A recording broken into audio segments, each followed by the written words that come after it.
এমন সময় মুনি ঠাকুর সীতা দেবীর গৌচরে আসলেন। মুনিকে দেখে সীতা দেবী তখন কি কার্য করলেন? ওরে কোলের পুত্র ভূমিতে রেখে মাই ওরে মুনি ঠাকুরের চরণ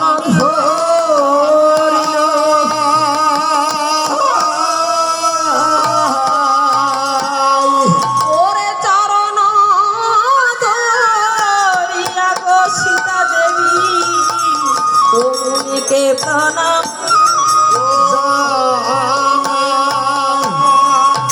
মুনি গো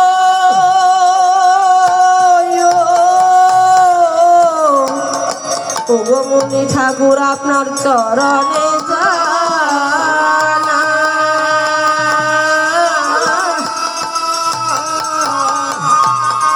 ওরে আশীর্বাদ করেন গো গোসাই এই দুটি পুত্র নিয়ে আমি যেন শ্রীরামচন্দ্রের যুগল চরণ পাই। আশীর্বাদ দিলাম তোকে, এবার মুনি এসেছি মাগো ভিক্ষা দাও আমাকে। মুনি ঠাকুর যখন সীতা দেবীকে আশীর্বাদ করলেন আর আশীর্বাদ করে মুনি ঠাকুর তখন সীতা দেবী তখন মুনি ঠাকুরকে বললেন, গো মুনি ঠাকুর আমাকে আশীর্বাদ করেছেন আমি যেন শ্রীরামচন্দ্রের যুগল চরণ পাই। ঠিক আছে মা, তুমি শ্রীরামচন্দ্র যুগল চরণ পাবে। আর এদিকে সীতা দেবীকে বললেন, মাগো আমি তোমাকে আশীর্বাদ করেছি, এবার আমি মুনি এসেছি, মাগো তুমি আমাকে ভিক্ষা দাও। ও গো মা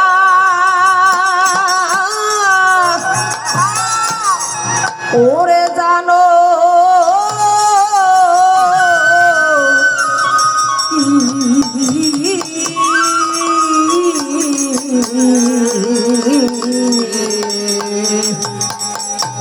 ওরে ভিক্ষা দে যা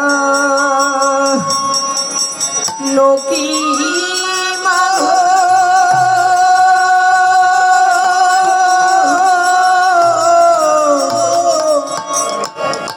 ও গো মুনি এসেছি ও মা জানো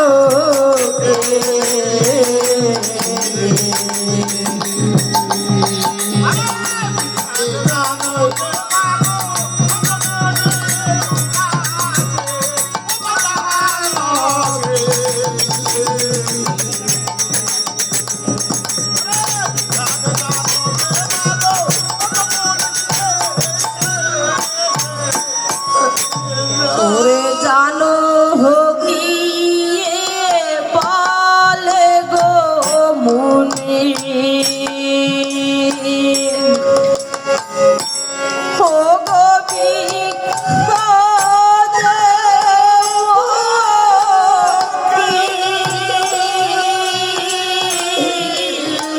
ও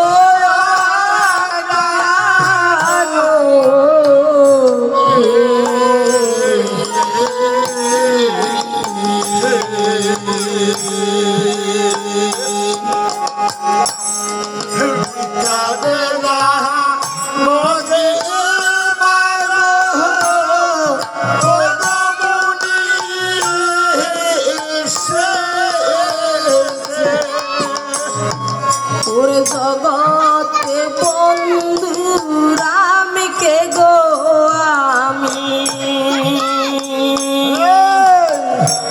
ও গো হারা হয়ে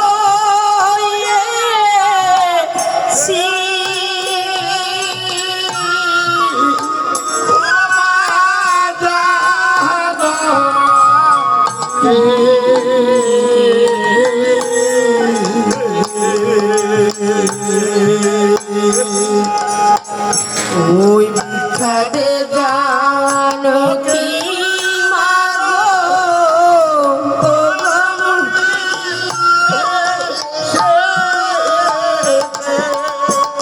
ও গো মুনি গোসাই, এক একদিন আমার সব কিছু ছিল, আজকে আপনাকে দেওয়ার মতো আমার কাছে এই বনের মধ্যে কিছু নেই। আপনি তো সব জানেন, জানিও কেন না জানার ভান করিতেছেন। আমি এই বন মাঝে আপনাকে কোথায় হইতে ভিক্ষা দেব? আমি যখন ছিলাম এই অযোধ্যা নগরে, আমি তখন এই অঞ্চল ভরে আমি কত ভিক্ষা দিয়েছি। এখন আমার কাছে দেওয়ার মতো কিছু নেই।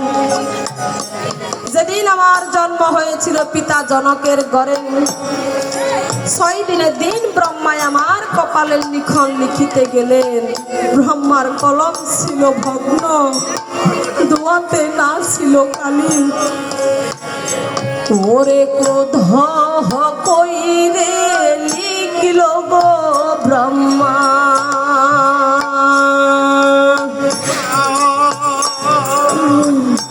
ও গো এত দুঃখে টালি।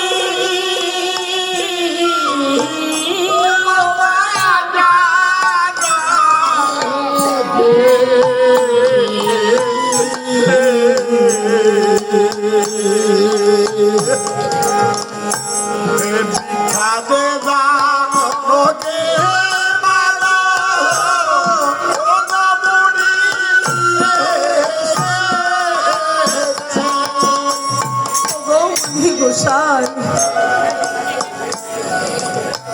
আমি যখন বিয়ের উপযুক্ত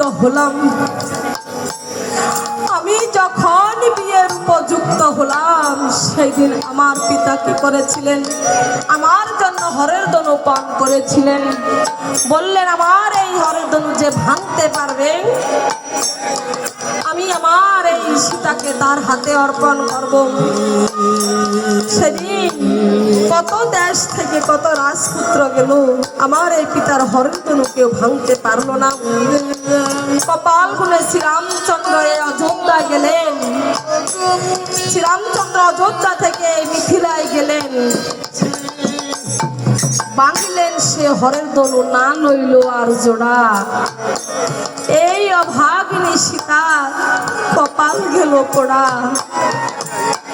আমাকে বিবাহ করে শ্রীরামচন্দ্র যখন অযোধ্যায় নিয়ে আসলেন, অযোধ্যায় যখন শ্রীরামচন্দ্র নিয়ে আসলেন আমাকে, তখন আমাকে দেখে আমার শাশুড়ি মাতা কৌশল্যাকে বললেন, আমার মাতা কৌশল্যাকে বললেন, শাশুড়ি মাতাকে বললেন, শাশুড়ি মাতা কৌশল্যা তাকে বললেন, ওগো কৌশল্যা, তুমি পুত্রবধূ পেয়েছ ভালো,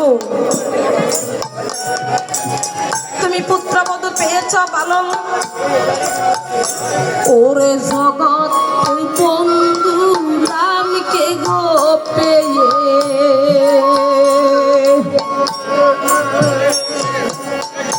ও গো কাঁদতে জনম গেল, ও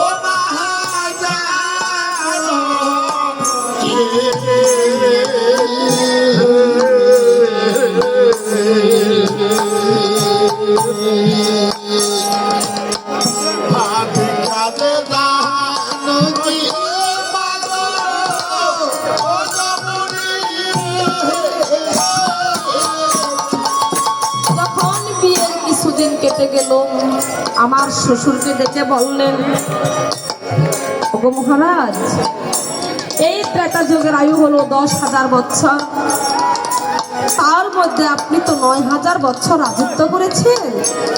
এবার আপনার বংশের নিয়ম অনুযায়ী আপনি আপনার জ্যেষ্ঠ পুত্র শ্রীরামচন্দ্রকে রাজ্য ভার তুলে দিন। ঠিক আছে, আমি আমার জ্যেষ্ঠ পুত্র শ্রীরামচন্দ্রকে আমি কি করব, রাজ্য ভার তুলে দেব। তোমরা অধিবাসের আয়োজন করম, ওরে নবদণ্ড সত্র